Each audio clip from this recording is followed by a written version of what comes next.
This is what a year of healing looks like when you're in therapy. So in this podcast, what I want to do is I want to talk to those people that have been through trauma. I want to talk to those people that have been through some of the most horrific things. And right now they're asking themselves, are they going about the healing process the right way? And here's the thing, this whole healing verb that we use, it can be very abstract, very existential. We start to ask ourselves, what does it actually look like? And if you don't know, you could be thinking that you're doing everything right when it comes to healing, but at the same time, be doing everything wrong. Or the exact opposite. You could be doing everything wrong, thinking that you're doing everything right. And that's what I want to do in this podcast. I want to give you guys the exact look of how therapy looks like when it comes to healing. Because for the past few years, I've gotten a lot of clients that have been through trauma, right? So near-death experiences, sexual abuse, right? Neglect, all this other stuff. And as a result, they come to me because they feel, in a sense, broken, if you will, right? And what I did and what I've continued to do is help them to get through the trauma and get back to some type of stability, some type of baseline, if you will. And that is what this podcast is all about. And what I'm going to do is give you guys some insights just so that you know that you're on the right path. So with that being said, I'm going to jump into the first point. But before I do, I'm going to give you guys a story of a client that I did work with. So there was this client, her name was Ashley, and she started seeing me because she dealt with a lot of trauma due to a very abusive relationship. Now with this relationship, it almost cost her life because this person was not only very abusive, but they definitely made threats on their lives. And as a result, when they left the relationship, they felt very depressed. And when they came to me, they told me that they struggled with a lot of anxiety, right? So social anxiety, was afraid of going out because they had a fear that if they went out, they would run into their abuser, right? They would run into their ex again. And as a result, they just never left the house. So what we did, we started to set these small goals, right? One of those small goals that we set actually involved their camera. So when we met, we would meet via Zoom. And at the beginning, they would always have their camera off. And I remember asking them at one session, I said, hey, do you mind turning your camera on? And they said, no. And I was like, well, how about just the last 5 minutes of the session? And they fought me on it. And then eventually I got to a yes, right? It was a very slow yes, but I got it. And I remember when they turned the camera on, we started talking and then we ended the session, right? It wasn't even that long. And I remember in the next session, we did the exact same thing. We waited till the last 5 minutes to turn their camera on and then we talked and then we wrapped up. But over the course of time, we got to the point where this client actually was able to keep their camera on for the entire time. And that was great. But what was really awesome was the fact that she was able to go from not going outside of her house, right, to where she was going out and having dinner by herself, going to the gym, but also went out of town for their birthday, right? Went out of the state, something that they've never done, right? And it was a big, big goal for them. And now their depression is 100% gone. And I have proof of that from data that I give them, right? An assessment that I give before, during, and after our therapy sessions. So that is what has happened with this client. It has happened with so many of my other clients. And from there, I've been able to see a common theme, a common trend, if you will, of what healing looks like. And that's what I'm going to show you in this podcast. So what I want you guys to do right now is hit the subscribe button so you don't miss episodes like this, because this is going to be a very powerful episode. So make sure you subscribe so you meet other, or that you listen to other future podcasts that are just as powerful. So with that being said, let's get into point number one of what healing looks like in a year. All right, so point number one, and I'm gonna go right out the gates and give you guys the point. So point number one of what healing looks like in the first part of the year is that it looks like a 500-piece puzzle set. Now, if you've ever done a puzzle, you know when you first dump out all the pieces, it just looks like a mess, right? But what do you start to do with that mess, right? You start to lump the colors together, right? You don't worry about do the picture or do the pieces fit or all that stuff. Like, you'll get to that later. Right now, you're just getting all the green pieces together, all the blue pieces together, and all the brown pieces together. And once you do that, you then start to get the shades together, right? So the dark green with the dark green, the light green with the light green, you start to do all that stuff. But then eventually you get one piece that fits. And when you get it, it's such a huge relief because you're like, oh man, I finally got it. I'm finally making progress. Even if it's just 5% down the road, you feel like, man, I've done something. And what do you do with that one piece that you just made, that you just connected? You build on it, right? You build on it. And as you do that, you start to see this progress is being made. And as progress is being made, you start to get motivated. This motivation, it comes from this principle called behavioral activation. Now, that is not what this podcast is about, but I just want to throw that bonus in there. You can Google it, you can look it up. Basically, what it states is that people that are depressed, they typically do depressing things, or they typically have inactivity, which is literally what it will say when you Google it. But if someone decides to do something that is meaningful, they're able to break that cycle of depression and they're able to get out of it and get back to living life on their terms. But that is what it's going to look at like at the beginning. Now, I don't want you guys to abandon the puzzle just because it looks like a mess. That is natural. Even as a therapist, at the first session, the first few sessions, I'm really just getting intel from the client about all that they've gone through. I'm not providing any solutions or anything like that. I'm just getting to know this person and who and what they've been through.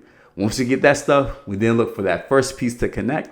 And when we have it, we now have something to build on. So what this means for you is that you may not have the finished product yet, but if you keep working, trust me, you'll get there. Main point number 2, when it comes to healing and what it looks like. So after you get the mess sorted out, you have it all on the table and things like that, healing truly looks like a stock market chart, okay? And I want you guys to remember that. So me, I've been invested in stocks since 2017. One stock in particular that I've been really invested in is Amazon.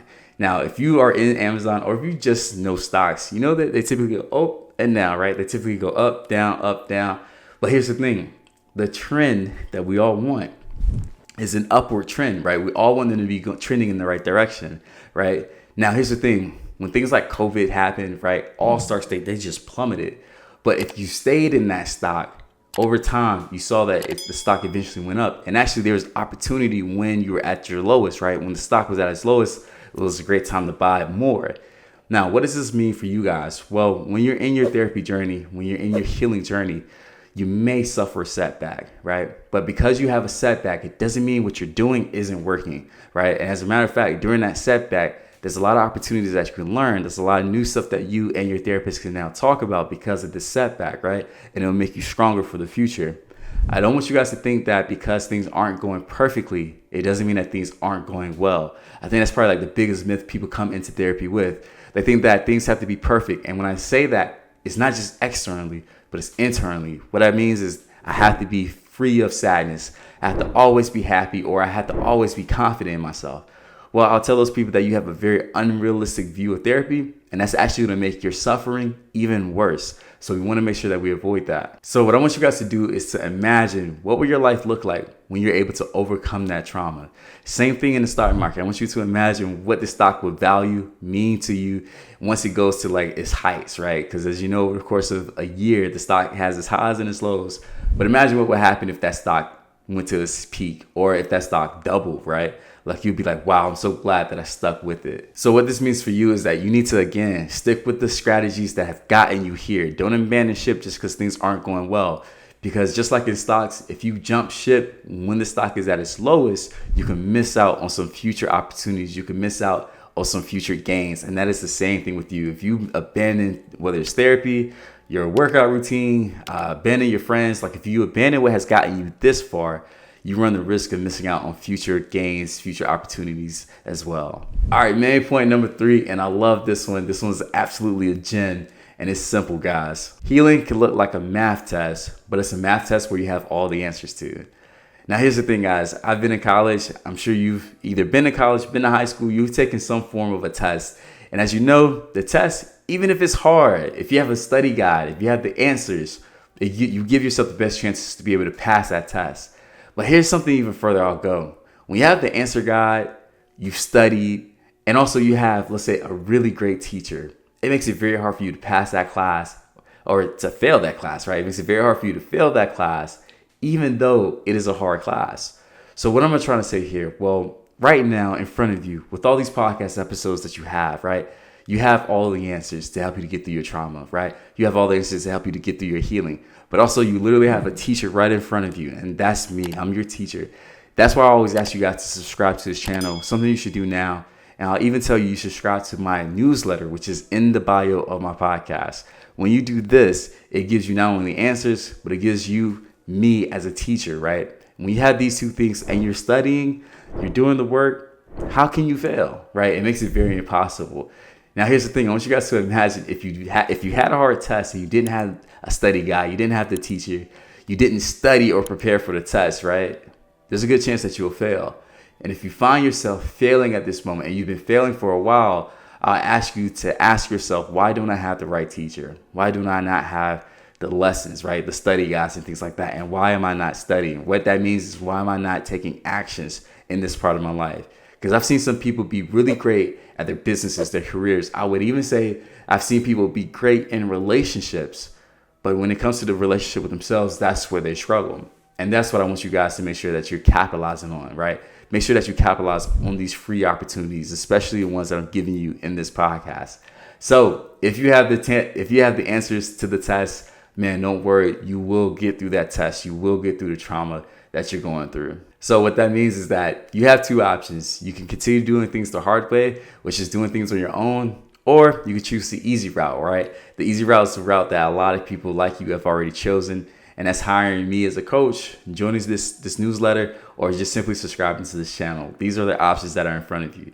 It's up to you to decide. So with that being said, I'm going to summarize these 3 main points when it comes to what does healing look like in this therapy journey. So the first point that I made is that healing can look like a 500-piece puzzle set, right? You just got to first get all the colors together, then you get all the shades together, and then from there, you're able to make progress with this puzzle. Point number 2 is that healing can look like a stock market chart, right? It goes up and down, but the idea is that it is trending upward. That is what we want. And what that means is that don't be discouraged just because you have a setback. This happens on that journey. And then point number 3, the last point that I just made, was that healing can look like a math test, but it's one that you have all the answers to. Guys, if you don't have answers to the test, how can you expect to pass it? If you don't study for the test, how can you expect to pass it? And last but not least, if you don't have a teacher teaching you this material, how can you expect to pass it? These are all the things that you literally have in front of you. Some people take advantage of it, some people don't. I hope that you're not one of those people that don't. So with that being said, my name is Coach Wells. I'm a licensed therapist, and thank you for checking out this episode.